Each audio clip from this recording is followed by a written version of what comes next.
Leave the oven on while you prepare your filling.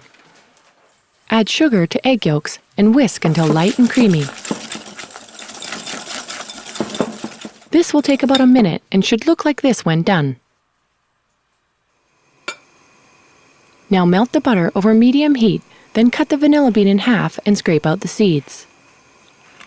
Do not use vanilla extract if you can help it, because the whole bean gives this tart more depth, and the seeds even add to the look of the tart.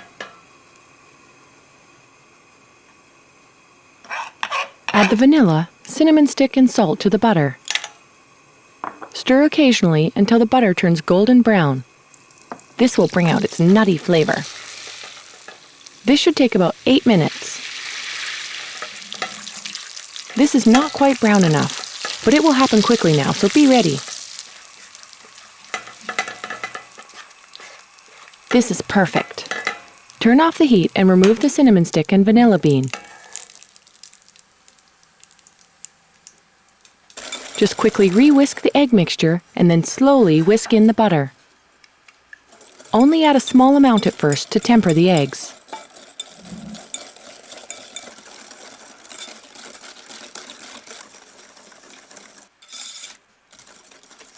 Once all of the butter has been added, gently whisk in the flour and set aside while you slice the bananas. To begin assembling the tart, slice the bananas into 1/4-inch thick pieces. Make sure the bananas are not overly ripe. They should still be somewhat firm.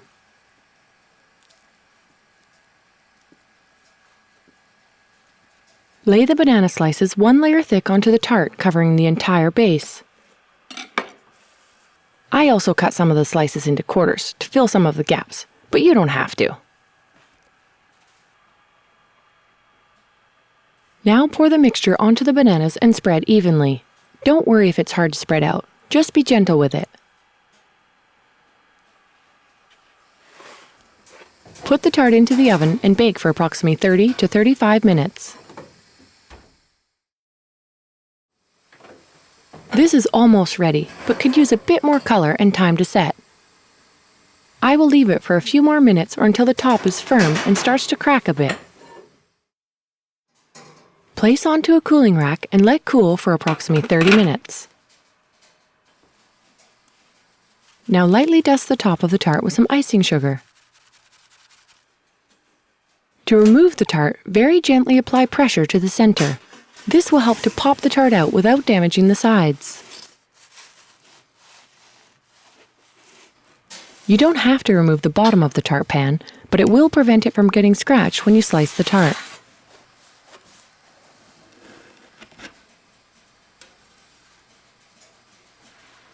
I like to serve this tart with just a dollop of whipped cream and maybe a drizzle of caramel sauce, but it is definitely good enough to stand on its own.